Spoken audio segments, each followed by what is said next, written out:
Siap. Terima kasih Pak Ramli atas waktu dan kesempatannya untuk wawancara dalam rangka nominasi Sevima Award. Nah, sebelum kita lanjut tanya-tanya lebih banyak nih Pak, boleh kenalan dulu nggak Pak Ramli? Boleh. Langsung ini. Langsung aja Pak, kenalan singkat. Oke. Cuman tak di ruangan aja dulu deh. Biar enggak ramai soalnya di kantor ini. Di mana saja yang penting inspirasinya Pak Ramli. Oh, begitu. Iya. Boleh. Soalnya di tempat kerja, alhamdulillah kita baru selesai verifikasi wisuda nih. Alhamdulillah. Oke. Semoga lancar Langsung Pak ya. wisudanya, PIN-nya 100% Pak. Oke.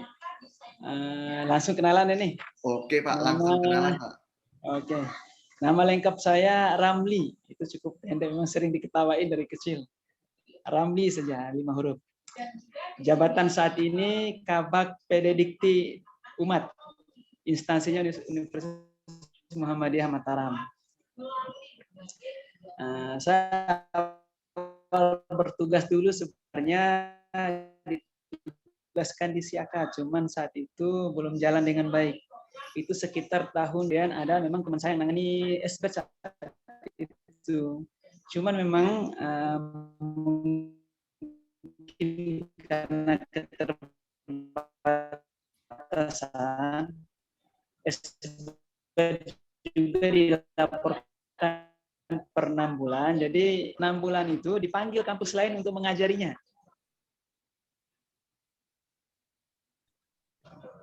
Ya. Halo. Tadi putus ya. Sampai 6 bulan kampus lain mengajari. Ya. Di saat itu bisa kedengar suara saya, Pak? Terdengar jelas, Pak. Oke.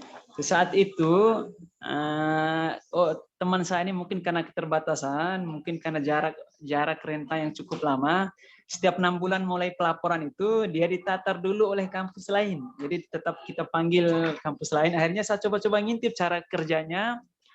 Kemudian saya lihat cara kerjanya. Kemudian saat itu juga bersamaan dengan kampus mau menertibkan data mahasiswa karena banyak data kampus jauh, kampus yang saat itu kan ada kampus jauh yang tidak terekam dengan baik. Kemudian kami coba cek di data saat itu kan menggunakan DBF. Saya coba buka-buka. Saya bilang ke pimpinan, ini seharusnya bisa kita kerjakan secara cepat dan tidak perlu kita panggil kampus lain.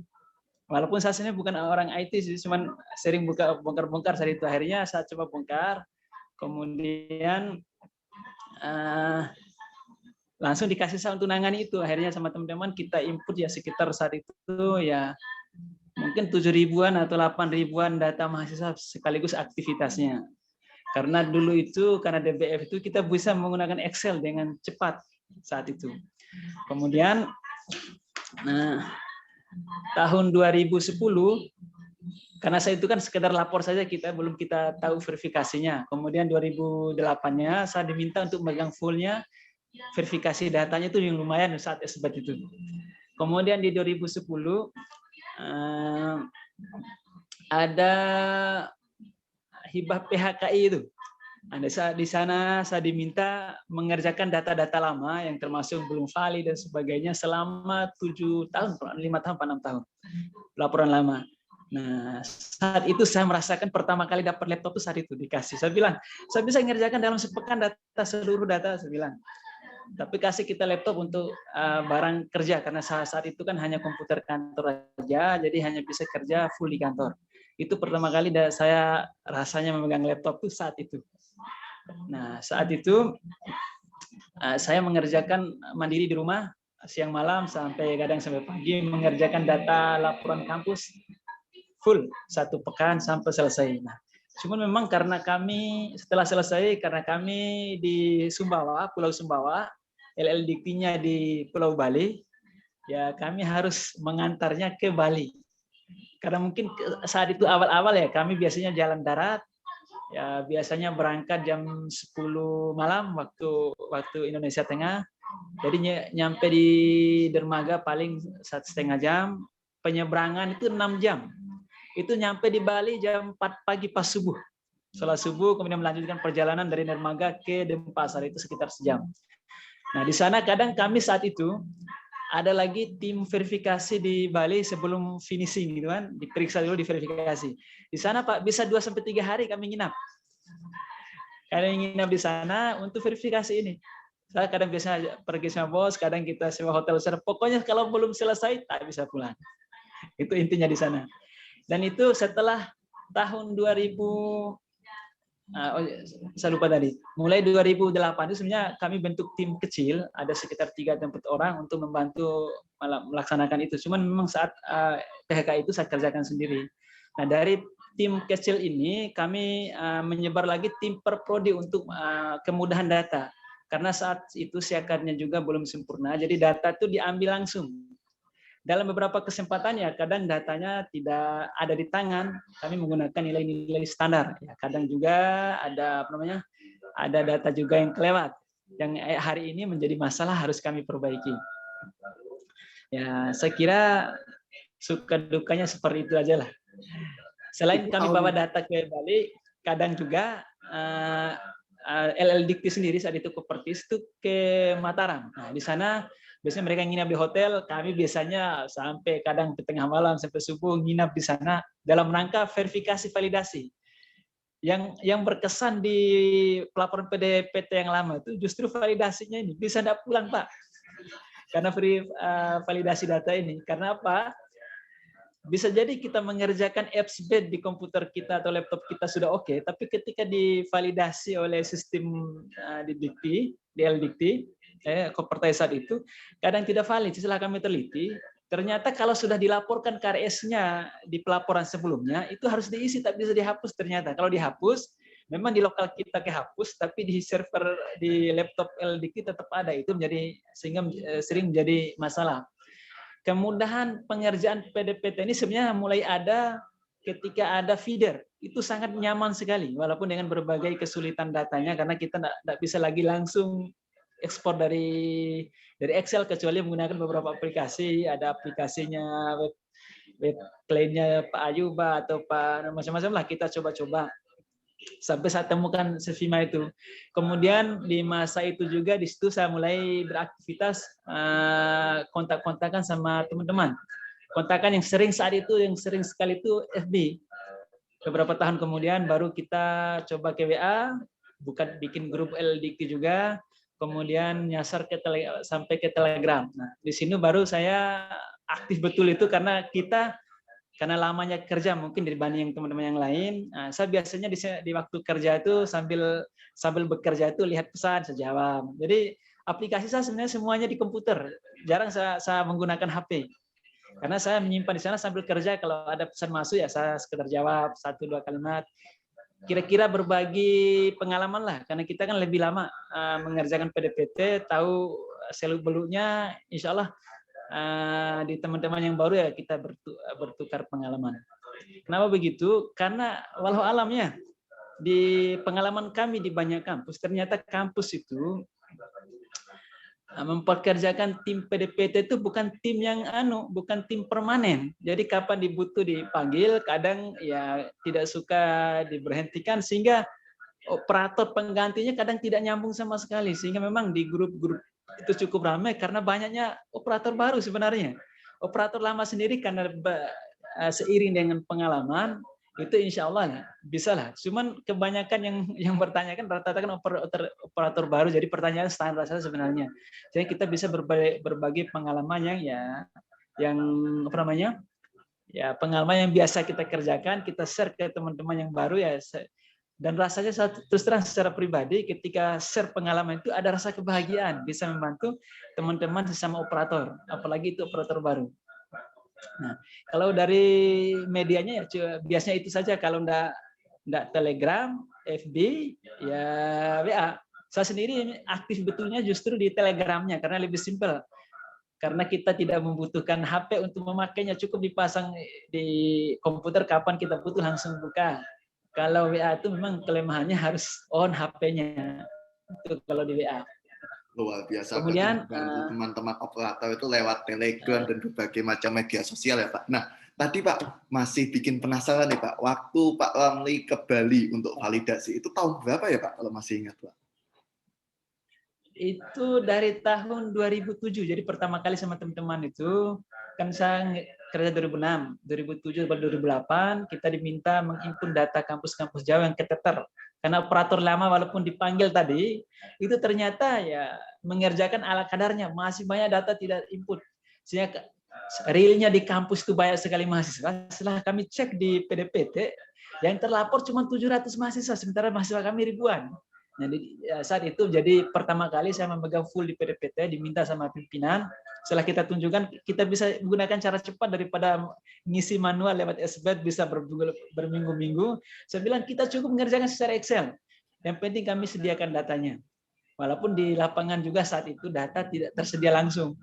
Jadi saat itu saya berdua sama teman saya itu mencoba memasukkan data itu dalam beberapa pekan selesai. Itu sekitar 7.000 mahasiswa kalau tidak salah. Kemudian semester depan lagi kami kumpulkan kembali kampus-kampus jauh, itu totalnya hampir 12.000 data yang masuk. Yang awalnya cuma 700 orang. Nah, sebenarnya awalnya saya sama teman saya dipanggil itu membantu teman saya yang jadi saat itu yang memegang PDPT itu. Coba Pak Ramli sama teman-teman coba bantu bertiga, jangan satu orang karena kita juga baru masuk kerja, kita bantu. Kemudian diminta untuk masukkan data sekitar 12.000 tadi. Saya bilang kalau batas dari dikti tinggal sepekan itu impossible dikerjakan. Saya bilang ke teman, saya tidak bakal saya kerjakan. Teman saya 2 orang tuh mengerjakan manual. Saya sendiri ternyata cari di internet gimana metodenya. Saya membuka berbagai aplikasi agar bisa mengerjakan secara cepat. Itu saya temukan 2 hari kemudian. Tak temukan caranya menggunakan Excel dengan ekspor di DBF itu. Saya bilang ke teman saya bisa kerjakan dalam 2 hari. Saya bilang, kaget semua. Benar, benar saya bilang. Saya coba tunjukkan ini loh caranya. Akhirnya teman-teman yang awalnya mengerjakan manual, akhirnya pakai semua pakai Excel itu. Kemudian beberapa kampus juga mencoba, ayo gimana metodenya? Kita juga di saat itu karena 2007-2008 kan tidak media komunikasi kan tidak secanggih sekarang. Jadi kita biasanya berbagi pengetahuan itu saat bertemu. Jadi biasanya LDikti kan sekali dalam 6 bulan itu berkumpul di mana, misalnya kan kita ada NTB, NTT sama Bali. Kadang biasanya ya kalau ada NTB di Bali kumpulnya, jadi ngumpul semua di sana kita berbagi pengalaman. Saya punya metode ini, punya metode ini. Itu awalnya sebenarnya kita berbagi pengalaman di situ. Media sosial itu setelah mulai berkembang media sosial, baru kita saling berbagi pakai media sosial. Itu sekitar tahun 2010-an kalau tidak salah kita mulai berbagi secara media itu, media sosial. Sebelumnya itu berbaginya saat bertemu, tukaran flash disk dan sebagainya, ini metode kami gitu. Cuman memang sampai saat ini dengan teman-teman itu mungkin saya masih tetap jadi operator. Karena teman-teman sudah ada migrasi dari jadi dosen, udah sekolah dan sebagainya mungkin ya pindah tugas, diberhentikan dan sebagainya. Sehingga karena kami yang masih lama ini ya berbagi ke teman-teman yang masih baru tentang ini, itu rasanya seperti senang sekali, itu intinya. Sehingga pas sambil kita kerja, ngerjain data, ada pesan masuk dari teman-teman, kadang telepon, sekedar pertanyaan-pertanyaan yang biasa kami kerjakan, yang bisa kami jawab, ya kami bantu. Mungkin dari situ mungkin saya dikenal. Selain saya mengerjakan data PDPT standar ini, saya juga menangani data dosen. Karena kita dijadikan admin pusat, saya juga aktif di grup dosen. Terutama di grup sertifikasi dosen itu full itu. Di sana jumlah yang ikut pesan membernya itu sampai hampir 10.000. Di sana saya lebih dikenal juga di sana untuk dari dosen, selain dari tim PDPT sendiri. Saya kira begitu. Kalau pesan saya terkait tadi Pak Ramli, ya, masih ada yang bikin penasaran lagi Pak Ramli. Waktu pimpinan memberi tugas Pak Ramli itu tahun berapa Pak? Itu biasanya karena kami swasta, awalnya ya pesan lisan saja, ini kamu gantikan sini, kerjakan langsung ini. SK resminya itu ada, itu pas kenaikan pangkat kita langsung dicantumkan di SK sudah menjadi tim operator. Saat kita pembuatan akun di PDDikti 2009 pada 2010 kan ada pembuatan akun itu. akun Penedikti. Nah, di sana saya bilang akun itu harus pakai SK resmi Pak, diminta sama LLDT karena saat itu juga kami dipanggil kan 2010 pada berapa lupa saya. Kemudian itu baru ada SK resminya. Kemudian terakhir pembaruan SK resmi itu saat peluncuran feeder. Kan kita dikasih akun resmi dengan passwordnya di Bali itu diminta ke sana tanda tangan di atas meterai, tidak boleh menyalahkan data dan sebagainya. Itu pas penugas. Jadi sebenarnya di swasta kadang ya penugasan itu ya lisan. Walaupun nanti pas kenaikan jabatan nanti ya menjadi tetap. Kenaikan jabatan misalnya dari kenaikan gaji dan sebagainya itu langsung dicantumkan di SK pembaruan itu sudah menjabat dengan posisi itu. Nah, biasanya gitu. Kalau itu dulu sih, tapi sekarang insya Allah setiap perubahan apa-apa di kampus kami sudah terstruktur semua, ada SK resminya. Tapi kalau dulu memang rata-rata ya itu instruksi lisan saja sih dalam rangka kemudahan kerja. Berarti pertama kali instruksi lisan kira-kira tahun 2007 ya, Pak? Tahun 2007 itu langsung menggantikan teman. Saat itu saya nangani siakat, baru masuk itu kita testing, saya lolos karena nilai saya tertinggi. Padahal saya bukan orang IT sebenarnya, karena nilai saya tertinggi. Tadi minta kamu nangani siakat. Nah, siakatnya saat itu tidak jalan dengan baik. Perangkatnya juga kita beli dari Bali oleh kampus, dari Bandung oleh kampus. Komunikasi kan media sosial belum bagus. Komunikasinya pakai email saja, jadi lambat sekali setiap ada masalah. Kemudian payung hukum di kampus juga belum tertata dengan baik, sehingga komunikasi data, pengambilan data, sekedar data referensi saja kita minta per prodi susahnya minta ampun. Sehingga memang tidak jalan dengan baik siakat saat itu. Nah, akhirnya di tahun pertama saya kerja itu daripada kamu nangani siakat yang belum jalan, coba ambil alih aja ini, itu kata bos saya saat itu. Saya ambil saat itu, salah satu juga tadi yang saya bisa cara cepatnya, saya bilang. Setelah itu dikasih kamu langsung nangani ini sudah ke depannya. Kemudian 2010 ada PHKI langsung ditangani, saya lemburkan selama sepekan itu sendirian. Cuman itu dikasih laptop, saya bisa menyelesaikan semua, saya bilang. Asal saya dikasih laptop. Itu alhamdulillah saya pertama kali dapat laptop saat itu. Nah, sampai sekarang ya insya Allah dalam kerja kami dilengkapi laptop masing-masing. Udah ada tim juga yang awalnya hanya saya sendiri, cuman karena kampusnya udah mulai berkembang besar, mahasiswanya banyak, prodinya banyak, kita juga meminta ada tim yang bertanggung jawab langsung per prodi. Apa maksudnya? Sehingga data-data yang masuk itu betul-betul bisa teradministrasi dengan baik, ada pengawasan resminya, data masuk dan keluar itu, nilai dan sebagainya, sehingga data itu data kita tampilkan di feeder itu data asli. Kami beberapa kali sih karena siakat juga tidak maksimal jalan, akhirnya kami saat itu 2015-14 mulai merintis bagaimana data siakat itu sama dengan PDPT. Karena dulu PDPT itu sekedar laporan saja, laporan intinya agar keluar bisa perpanjangan izin. Itu awalnya. Tetapi setelah kita merintis, PDPT harus sama dengan data real siakat. Kemudian kami integrasi itu 2016. 2015, mulai 2014 integrasinya memang cukup rumit lah karena masing-masing punya ego dan sebagainya lah. Kemudian data di PDPT saat itu belum sempurna sehingga saat migrasi itu memang banyak kegagalan data, banyak data yang sama sehingga menjadi di masa depan jadi masalah tambahan untuk memperbaikinya. Hasil dari penggabungan data ini sekitar 2015-2016 kami mengadakan penerbitan data, penertiban data. Jadi data-data yang mulai error, masih mulai udah keluar kami tertibkan, yang batas studinya di atas 7 tahun kami keluarkan dan semuanya pokoknya kami bersih. Statusnya sampai saat itu kami buka periode lampau saat 2015.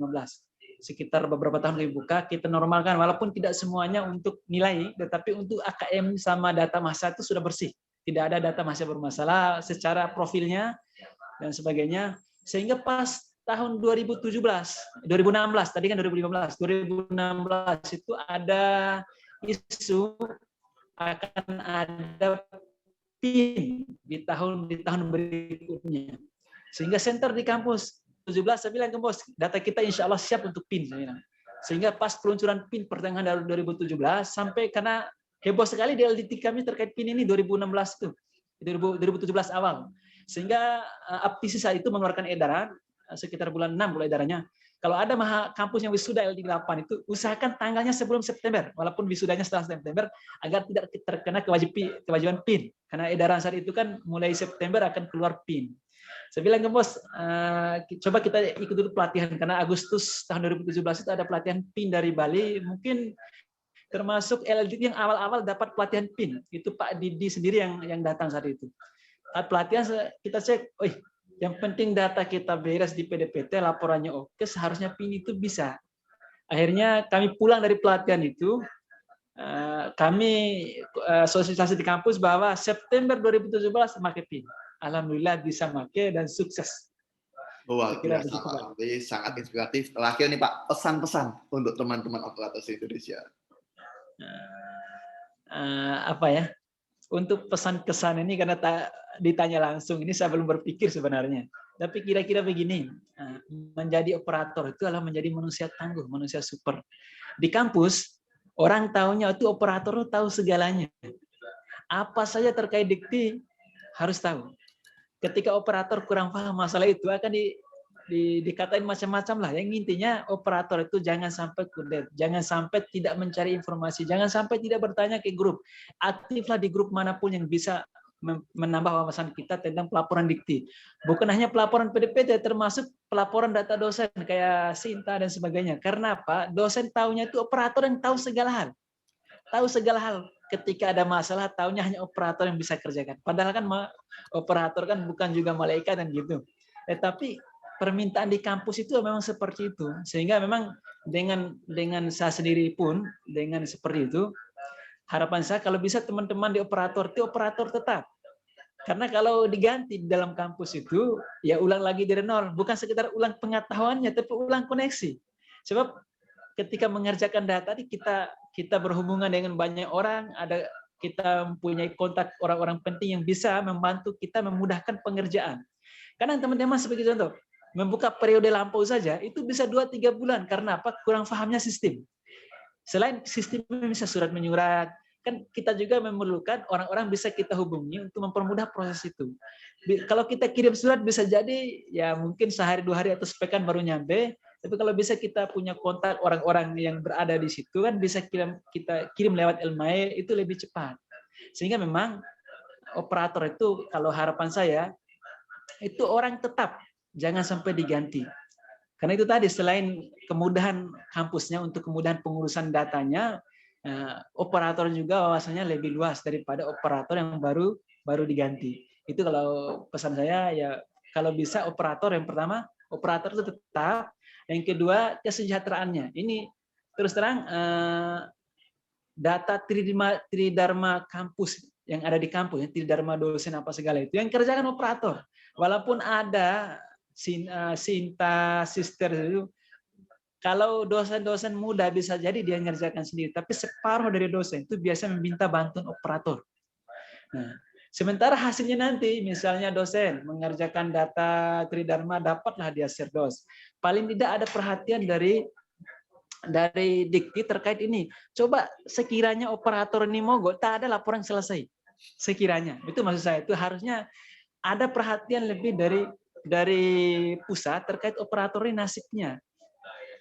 Terus terang di teman-teman angkatan saya itu banyak yang yang studi lanjut agar jadi dosen. Kenapa? Kalau operator itu hanya dapat gaji plus tunjangan, dosen beda. Selain gaji dapat tunjangan Serdos, dapat TH penelitian, dapat macam-macam dah. Secara kemakmuran jauh sekali, Pak. Makanya jangan heran banyak operator ketika dia mempunyai penghasilan bagus, dia justru studi lanjut agar jadi dosen. Sehingga melepas pekerjaan operator yang sangat rumit, sangat berat itu. Saya kira begitu, hanya 2 itu aja harapan saya kalau bisa operatornya tetap. Yang kedua, paling tidak ada insentif sebagai penghargaan dari Dikti terhadap pejuang-pejuang di data ini. Saya kira demikian dari saya.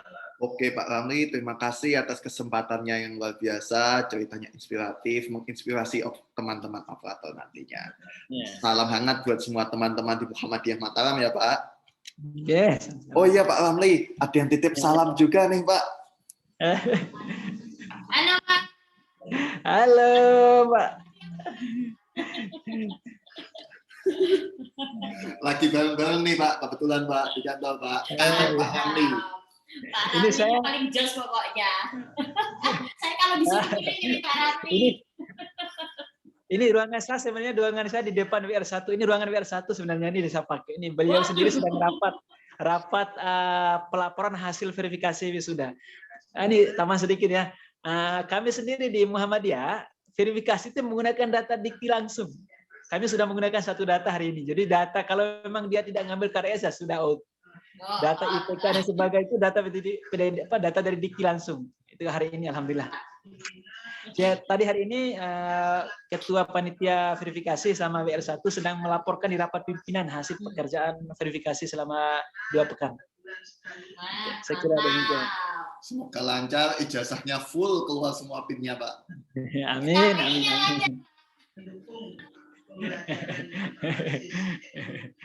Gitu. Oke Pak Ramli, kalau begitu salam buat semua teman-teman di Muhammadiyah Mataram ya Pak. Insya Allah, insya Allah. Nah, sampai jumpa. Assalamualaikum Bapak. Waalaikumsalam warahmatullahi wabarakatuh.